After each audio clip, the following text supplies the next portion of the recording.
8 clean sheets in a row. How demoralising is it when you're going to face Arsenal, knowing how strong that defence is? Yeah, I mean, it is becoming demoralising. Teams, can't score, let alone get a shot on target. It's amazing, really, when I watch them as a team, the way they set up. They can play good football, they can attack, but their defensive attributes as a team is unbelievable. That they want to keep the way they celebrate keeping the ball out of their net, or stopping crosses and getting to the edge of the box to stop a shot. It is amazing, and fair play to Arteta that he's instilled that in them, and he's making it almost impossible for teams to score. And at the other end, you see, we've praised their depth. So you look up front, you've got Gyökeres, Havertz, and Gabriel, but all three are out. Yeah. Yet still, you put someone there who scores 2. I mean, that's not about depth. That's something else. I mean, they seem to find a way. No matter what the problem is, they seem to find a solution. Yeah, well, they've got a good squad now. I think that's helped. And I think, obviously, look, they are picking up a few injuries. And, when we get to the end of the season, let's see how much is taken out of the players. Everyone picks up injuries, we know that. But, we've seen Arsenal in the past get to the latter stages, look like they're going to do it, and then, and then they fall away. So I think they've solved the problem they've had in the past with having, better players that they can come and use off the bench and get them involved.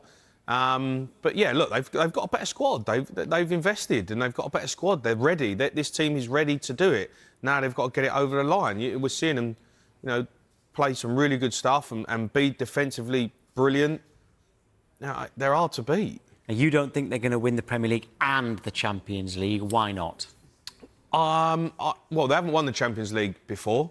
So I think they're going to go close. I think they'll be in the latter stages.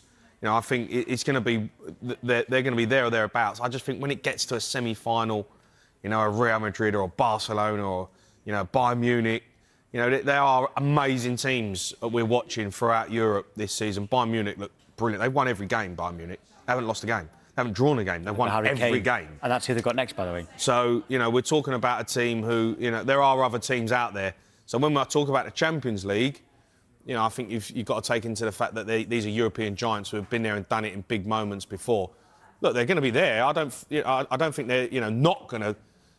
I wouldn't say that they're absolutely not going to win the Champions League. I think they'll be close, but I think there's better teams than Arsenal in terms of overall. You can't defend and keep clean sheet throughout the whole tournament. You've got to go and make things happen. And when you play against the big teams like a Bayern Munich, a PSG later on down the line, I think you might, over 2 legs, it might be different. But look, they're a great side. I'm saying that with my bit of my Tottenham hat on because it is starting to hurt, Tom. I'm not going to lie.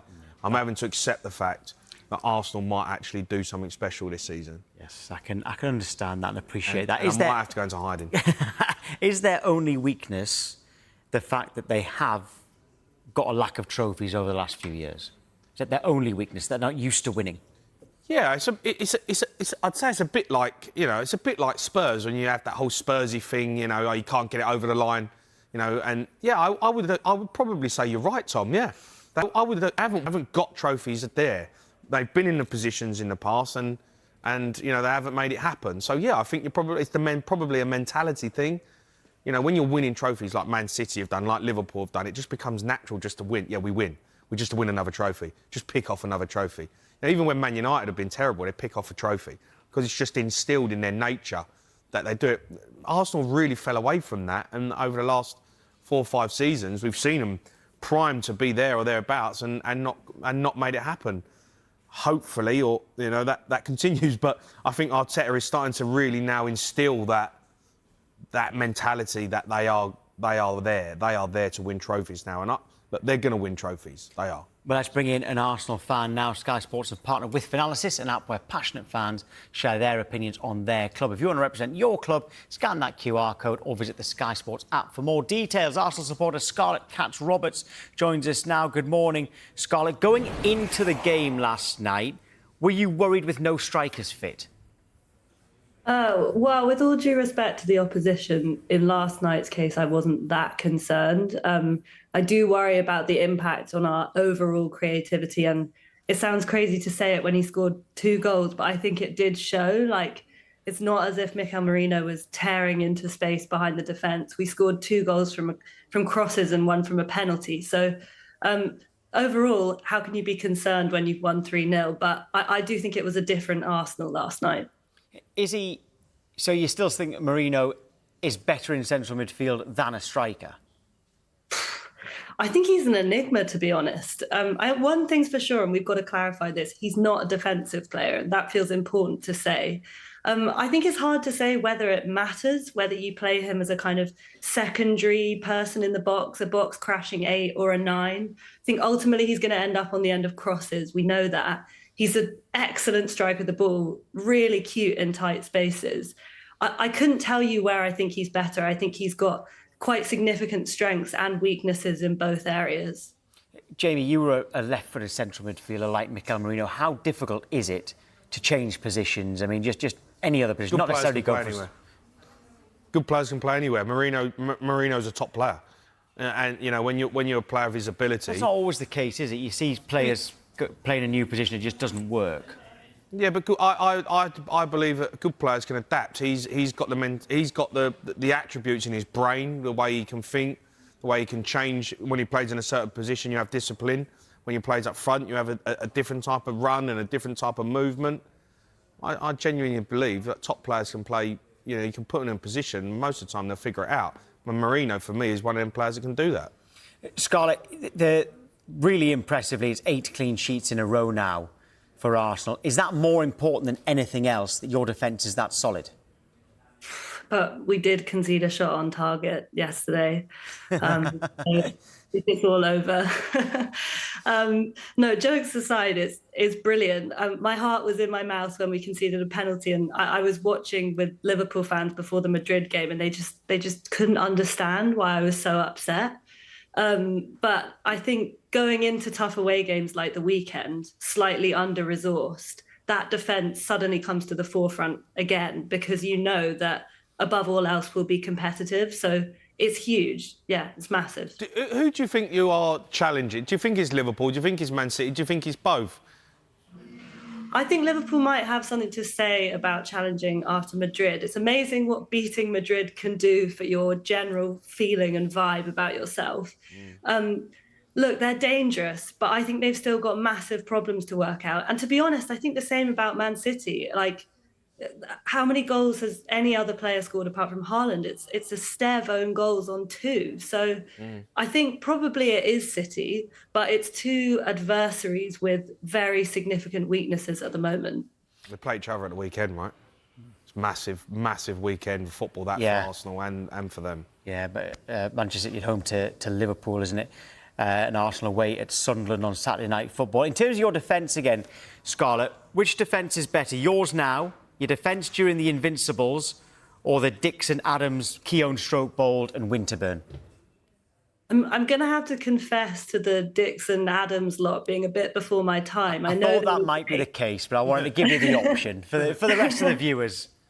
And the Invincibles, you know, almost 2. Like, I was quite young when they were about. I think our defence last night broke George Graham's record and equalled our best defensive record since 1903. So recency bias, but maybe it's them. But Jamie will probably tell me they have to win something before they can be considered good. Well, they do. It's simple as that. They got to win a title, yeah, for sure. They're amazing, but they need to win titles and they need to win major honours. Everyone talks about Gabriel and Saliba, and the defence. But if you watch Arsenal, Tom, it ain't just about the back 4. It's the whole team as a collective. They all play their role. You know, Declan Rice's awareness to drop in and get back into spaces, anticipate where things are going to be.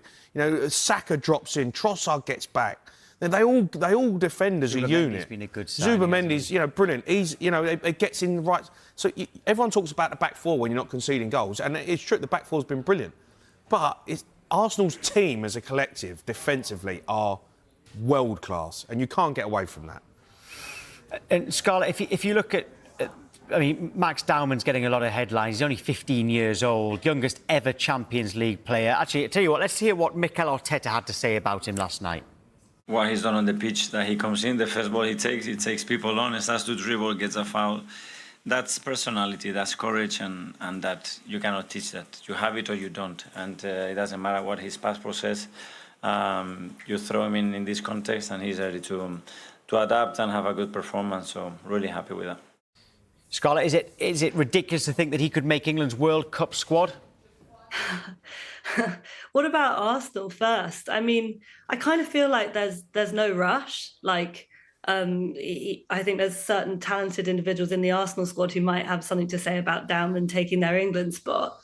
I think we put quite a lot of pressure on two young players last season in Lewis Skelly and Ranieri, and obviously Lewis Skelly is now in the England setup. But I've got to say, it doesn't sit right with me to take someone that young to a World Cup, especially with what we have to offer in those positions. And I think Yamal's got a kind of long-term injuries, playing through pain at the moment. And at that age, that just feels like a massive risk to their safety. So I would say not for England yet, but certainly in the future, yes. When we've praised your squad all season, it is an incredibly strong squad that you've got. It's not only those first-team players. You've got. He's able to play Downman every now and again. This Harriman Anous as well has been playing too. It looks like you've also got a pathway for people from the academy, like Ranieri and Miles Lewis Skelly too. Is your club right now being run better than anyone else in the world?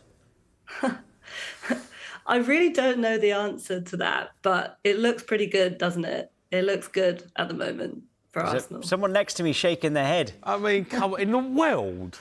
Well, who's very strong squad, flying and everything, and they are still producing youth players. What about Barcelona? Lamine Yamal? Does he not count? Do you know what I mean? Arsenal have always had an amazing academy, Tom. You know, they've had one of the best academies in the world for a long, long time. This ain't nothing new. Arsenal produced players. They produced Saka a few years ago. He's worth 100 million. You know, they always produce young talent. Sometimes you get a chance because of an injury problem or something. I mean, Arsenal have always give opportunities to young players. Always, Tom, because they've always had the best young players in the country. That's just a given. They always have. But you know, they've built a really good squad of players, and they'll drip feed young players in. They're a well-run football club. You know, it's like Man City have got. You know, Cole Palmer. They let him go. They sold him for 50 million. Phil Foden. You know, Liverpool had Trent. You know, they've got Curtis Jones. Everyone's got good young players in their squads. To say they're the best-run club in the world is a bit of a far-fetch, I think. But you know, Arsenal got a great academy, and they're doing really well. They've always had a great academy. It was a question. Scarlett said, not sure. You said, no, that's fine. Lots of the viewers might think yes. Anyway, next for Arsenal, Saturday night football away at Sunderland. I mean, going into the international break, you're absolutely flying right now. Sunderland at the start of the season, you would have thought is a gimme. Do you still think it's a gimme now? They're fourth.